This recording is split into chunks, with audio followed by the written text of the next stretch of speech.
Okay. അപ്പോ നമുക്ക് anaconda install ചെയ്യാം. അനാക്കോണ്ട ഇൻസ്റ്റാൾ ചെയ്യാൻ വേണ്ടിയിട്ട് ആദ്യം വേണ്ടത് ജസ്റ്റ് ഇതിലൊരു ബ്രൗസറിലേക്ക് പോവാം. ക്രോമിലേക്ക് പോയിട്ട് ജസ്റ്റ് അനാക്കോണ്ട ഡൗൺലോഡ് എന്നൊരു ഓപ്ഷൻ ഉണ്ടാവും. അതിൽ ക്ലിക്ക് ചെയ്യുക. അവരുടെ ഒഫീഷ്യൽ വെബ്സൈറ്റും വരും. ഡൗൺലോഡ് ഡിസ്ട്രിബ്യൂഷൻ ഒരു ലിങ്ക് വരും. അതിലേക്ക് ക്ലിക്ക് ചെയ്യുക. ക്ലിക്ക് ചെയ്യുമ്പോൾ ഫ്രീ ഡൗൺലോഡ് ഓപ്ഷൻ ഉണ്ടാവും. ഇവിടെ ഗെറ്റ് സ്റ്റാർട്ട് കൊടുക്കുക. ഒരു കൺഷ്യസ് ലോഗിൻ ചെയ്താലേ ഡൗൺലോഡ് ചെയ്യത്തുള്ളൂ. സോ ജസ്റ്റ് ഗെറ്റ് സ്റ്റാർട്ട് കൊടുക്കുക. സ്പീഡ് അനുസരിച്ചിരിക്കും. നല്ല ബാലൻസ് ഉണ്ടെങ്കിൽ പെട്ടെന്ന് കിട്ടും. ഇത് ലോഡ് ആവാൻ ഡിലേ ഉണ്ടാവും. ഡിലേ ഇത് വന്നതിന് ശേഷം ആൾറെഡി ഇതാണ് ഈ വിൻഡോ ആണ് വരുന്നത്. ജസ്റ്റ് എന്താ ചെയ്യേണ്ടതെന്ന് വെച്ചാൽ just sign up with email കൊടുക്കുക. നിങ്ങളുടെ ഒരു ഇമെയിൽ ഐ ഡി കൊടുക്കുക. ഞാനിപ്പോൾ ജസ്റ്റ് റാൻഡമായിട്ട് ഇമെയിൽ കൊടുക്കുന്നു. ഇത് കൊടുത്തതിന് ശേഷം പാസ്വേഡും എന്താണെന്ന് വെച്ചാൽ നിങ്ങൾ ജസ്റ്റ് പാസ്വേഡ് കൊടുക്കുക. പാസ്വേഡ് കൊടുത്തിട്ട് സൈൻ അപ്പ് കൊടുക്കുക. സൈൻ അപ്പ് കൊടുക്കുമ്പോൾ ജസ്റ്റ് അത് ബഫറായി വരും. ബഫറായി അവരെ ഉള്ളിലേക്ക് പോകും. Let's wait. It's not coming. Okay. Okay, mail I D verify ചെയ്യാൻ ചോദിക്കും. Just mail I D just verify ചെയ്ത് കൊടുക്കുക. നമുക്ക് ആൾറെഡി അവർ നമ്മൾ മെയിലിലേക്ക് സെൻഡ് ചെയ്തിട്ടുണ്ടാവും. ജസ്റ്റ് പോവുക, അതെടുത്ത് ജസ്റ്റ് ഒന്ന് വെരിഫൈ ചെയ്യുക. Okay, mail I D verify ചെയ്യുമ്പോൾ ജസ്റ്റ് നിങ്ങളുടെ നെയിമും ലാസ്റ്റ് നെയിമും കമ്പനിയൊക്കെ ചോദിക്കും. കമ്പനി മാറ്ററിൽ നെയിം மட்டுം കൊടുത്തു ഇട്ടാൽ മതിയാവും. ജസ്റ്റ് ഞാനിപ്പോൾ റാൻഡമായിട്ട് ജസ്റ്റ് നെയിം ജസ്റ്റ് കൊടുക്കുന്നു. ജസ്റ്റ് നെയിം மட்டுം കൊടുത്ത് നെക്സ്റ്റ് കൊടുത്താൽ മതിയാവും. ചെക്ക് ചെയ്യണമെന്നില്ല, ജസ്റ്റ് വിട്ടാൽ മതി. ഡിസ്കൗണ്ടും കാര്യമൊക്കെയാണ്. Okay, role best describes you. Student കൊടുത്തോളൂ. സ്റ്റുഡൻറ്റോ ഇല്ലെങ്കിൽ ഡാറ്റ സയൻസ് കൊടുത്താലും കുഴപ്പമില്ല. സ്റ്റുഡൻറ് കൊടുക്കുക. ജസ്റ്റ് നെക്സ്റ്റ് കൊടുക്കുക. നെക്സ്റ്റ് കൊടുത്തതിന് ശേഷം വരട്ടെ. ലോഡാവാൻ താമസം കേട്ടോ, അതാണ് പ്രശ്നം.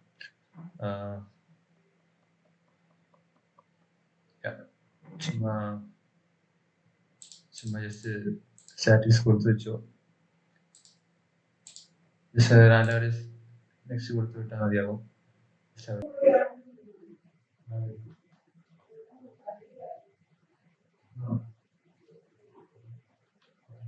ഓക്കെ, അപ്പോൾ ഇത് വെരിഫൈ ആയി വന്നിട്ടുണ്ട്. വെരിഫൈ ആയി കഴിയുമ്പോൾ ജസ്റ്റ് ഇങ്ങനെ ഒരു ഓപ്ഷൻ കാണിക്കും. ജസ്റ്റ് നിങ്ങൾക്ക് വിൻഡോസ് ആണെങ്കിൽ എക്സിക്യൂട്ടീവ് ഫയൽ വേണം, അല്ലെങ്കിൽ മാക് ആണെങ്കിൽ .pkg, ലിനക്സ് ആണെങ്കിൽ .sh ഫയൽ, ഏതാണ് ഓപ്പറേറ്റിംഗ് സിസ്റ്റം അതനുസരിച്ച് ഇൻസ്റ്റാൾ ചെയ്യുക. ജസ്റ്റ് ഞാനിവിടെ ആൾറെഡി ഡിറ്റക്ട് ചെയ്തിട്ടുണ്ടെന്ന് തോന്നുന്നു. ജസ്റ്റ് ഡൗൺലോഡ് കൊടുക്കുക. ഡൗൺലോഡ് കൊടുക്കുമ്പോൾ തന്നെ അവിടെ ഡൗൺലോഡ് ഇനിഷ്യേറ്റ് ആകും. ജസ്റ്റ് ഇനിഷ്യേറ്റ് ആകുന്നുണ്ട്.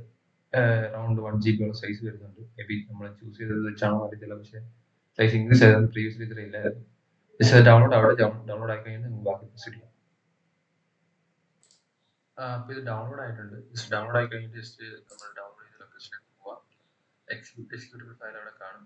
ജസ്റ്റ് ഡബിൾ ക്ലിക്ക് ചെയ്യുക. ഡബിൾ ക്ലിക്ക് ചെയ്ത് ലോഡാ വെച്ച് സമയം എടുക്കും. ഓക്കെ, ലോഡായി കഴിയുമ്പോൾ ജസ്റ്റ് ഇങ്ങനെ ഒരു വിൻഡോ പ്രോംപ്റ്റ് ആയി വരും. Just welcome to Anaconda. Just version just ആ ഒരു ഡീറ്റെയിൽസ് മാത്രം കാണും. ജസ്റ്റ് നെക്സ്റ്റ് ക്ലിക്ക് ചെയ്യുക. ജസ്റ്റ് അവരുടെ ജസ്റ്റ് എഗ്രിമെന്റ്, പ്രൈവസി എഗ്രിമെന്റ് എല്ലാം ജസ്റ്റ് ഉണ്ടാവും. ജസ്റ്റ് എഗ്രി കൊടുക്കുക. ജസ്റ്റ് പേഴ്സണലൈസ് ആണെങ്കിൽ ജസ്റ്റ് മീ കൊടുക്കുക. ജസ്റ്റ് നെക്സ്റ്റ് കൊടുക്കുക. ഡെസ്റ്റിനേഷൻ ഫോൾഡർ നമുക്ക് വേണമെങ്കിൽ മാറ്റാം. ബ്രൗസർ കൊടുത്ത് വേറെ ഫോൾഡർ വേണമെങ്കിൽ ചൂസ് ചെയ്യാം. ഞാൻ ആസോഫിന്റെ ഡിഫോൾട്ട് ലൊക്കേഷൻ ആണ് യൂസ് ചെയ്തിരിക്കുന്നത്. വിൻഡോസ് എനിക്ക് വേറെ പാർട്ടീഷൻ ഒന്നും അതുകൊണ്ട് ജസ്റ്റ് അത് കൊടുക്കുക. ഇപ്പോൾ സപ്പോസ് വേണമെങ്കിൽ അറൗണ്ട് 5 GB കൺസ്യൂം ചെയ്യുന്നുണ്ട്. സോ വേറെ ലൊക്കേഷൻ വേണമെങ്കിൽ മാറ്റി കൊടുക്കാം. പാർട്ടീഷൻ ഉള്ളതാണെങ്കിൽ സി മാറ്റി വേണമെങ്കിൽ വേറെ പാർട്ടീഷൻ കൊടുക്കുന്നതെങ്കിൽ കൊടുക്കാം. അതൊക്കെ പേഴ്സൺ ചോയ്സ് ആണ്. ബട്ട് ഞാനിപ്പോൾ ഡിഫോൾട്ട് ജസ്റ്റ് കൊടുത്തു. നെക്സ്റ്റ് കൊടുക്കുന്നു. ഓക്കെ, അപ്പോൾ ഇത് ഇഷ്യൂ വന്നത് ജസ്റ്റ് പാത്തിന്റെ ആണ്. വേണേൽ മാറ്റി കൊടുക്കാം. ഞാൻ ജസ്റ്റ് എന്റെ ഡിഫോൾട്ട് എനിക്ക് വേറെ പാർട്ടീഷൻ എടുത്തുകൊണ്ടാണ് മെൻഷൻ ഇത് തന്നെ പ്രൊസീഡ് ചെയ്യാണ്. ഓക്കെ, ക്യാൻസൽ ദ ഡിഫോൾട്ട് ഏത് വരുന്നു അത് തന്നെ കൊടുക്കുക. എൻഷുർ ദാറ്റ് ആ ഫോൾഡർ ലാസ്റ്റ് വരുന്ന ഫോൾഡർ എംപ്റ്റി ആയിരിക്കുക. ഓക്കെ, സോ നെക്സ്റ്റ് കൊടുത്തു. ഓക്കെ, ഇത് വരുന്നില്ല. ജസ്റ്റ് ബാക്ക് കൊടുത്താൽ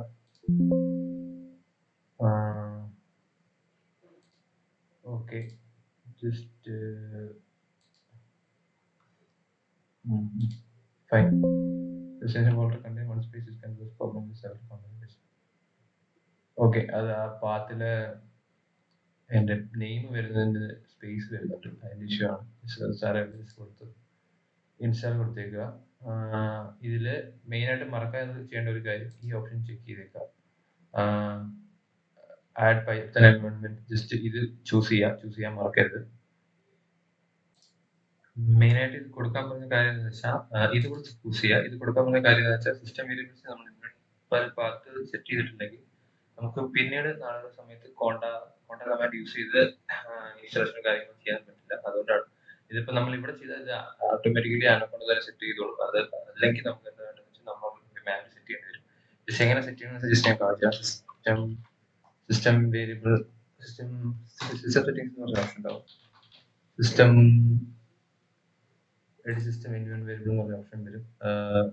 ജസ്റ്റ് അതിലെവിടെന്ന് വെച്ചാൽ ഇവിടെ എൻവയോൺമെന്റ് വേരിയബിൾസ് ഒരു ഓപ്ഷൻ കാണും. ഇവിടെ പാത്ത് ഇല്ലെങ്കിൽ നമുക്ക് നാളെ അത് പലതും ഇൻസ്റ്റാളേഷൻ സമയത്ത് റെഡി.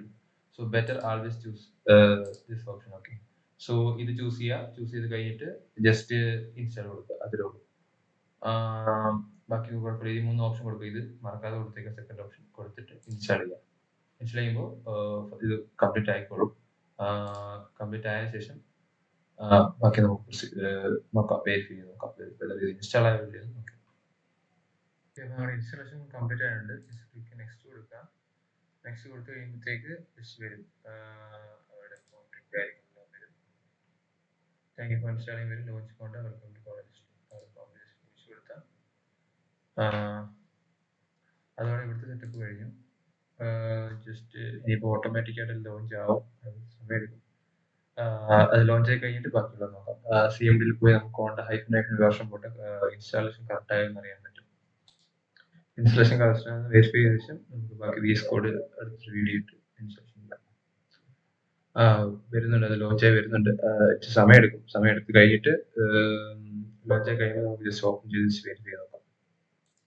ഓക്കെ, അത് വന്നു കഴിയുമ്പോൾ അപ്ഡേറ്റ് ചോദിക്കും. അപ്ഡേറ്റ് ജസ്റ്റ് കൊടുത്തേക്കുക. പുതിയ വേർഷൻ ഉണ്ട്, അപ്ഡേറ്റ് ചെയ്യാൻ കൊടുത്താൽ അപ്ഡേറ്റ് ആയിക്കോളും. ജസ്റ്റ് കൊടുത്തിട്ട് നോ കൊടുത്തുകൂടെയാണ് റെമൻഡി കൊടുത്തു. Okay, fine. കഴിയുമ്പോഴത്തേക്ക് നമ്മുടെ കോണ്ട ഇവിടെ ലോഞ്ച് ആയിട്ടുണ്ട്. ഇതായിരിക്കും നമ്മുടെ കോണ്ടയുടെ എൻവയോൺമെന്റ് വരുന്നത്. കോണ്ടയിൽ ജസ്റ്റ് എല്ലാം അവൈലബിൾ ആയിരിക്കും. പൈച്ചാം, അതുപോലെ IBM വാട്സൺ സ്റ്റുഡിയോസ് ഇവിടെ കാണും. വാട്സൺ സ്റ്റുഡിയോ കാണും, IBM വാട്സൺ എക്സ് കാണും, അനക്കൊണ്ട ഫോണ്ട്, ക്ലൗഡ്, ജൂപ്പിറ്റർ നോട്ട്ബുക്ക് ഉണ്ടാവും, ജൂപ്പിറ്റർ ലാബ് ഉണ്ടാവും, ഒറാക്കിൾ ക്ലൗഡ് പ്രൊസസർ അത് ഉണ്ടാവും, ആർ സ്റ്റുഡിയോ ഉണ്ടാവും. അങ്ങനെ മൾട്ടിപ്പിൾ ഐഡിയയും കാര്യങ്ങളും ഇതിലേക്ക് ഉണ്ടാവും. അതുകൊണ്ട് തന്നെ ഇവിടെ എൻവയോൺമെന്റ്സ് നമുക്ക് ക്രിയേറ്റ് ചെയ്ത് നോക്കാം. എൻവയോൺമെന്റ് ഇവിടെ ജസ്റ്റ് ആൾറെഡി അക്കൗണ്ട് ഉള്ളതാണെങ്കിൽ ജസ്റ്റ് ഇവിടെ നമുക്ക് കണക്ട് കൊടുത്ത് സൈനിങ് കൊടുത്തു കഴിഞ്ഞാൽ പഴയ പാക്കേജസ് ഒക്കെ ലോഡ് ആവും. സോ ഇതാണ് ബേസിക്കലി അനക്കോണ്ട വരുന്നത്. ജസ്റ്റ് ഇവിടെ സെർച്ച് ചെയ്ത് കഴിഞ്ഞാൽ നിങ്ങൾക്ക് മനസ്സിലാവും. അനക്കോണ്ട സെർച്ച് ചെയ്യുമ്പോൾ അനക്കോണ്ട പ്രോംപ്റ്റ് ഒരു CMD ഉണ്ടാവും. ജസ്റ്റ് നാവിഗേറ്റർ ചൂസ് ചെയ്യുമ്പോഴാണ് ഈ വിൻഡോ ഓപ്പൺ ആയത്. So as of now installation complete ചെയ്തിട്ടുണ്ട്. ബാക്കി ഫർദർ വീഡിയോസ് നോക്കാം.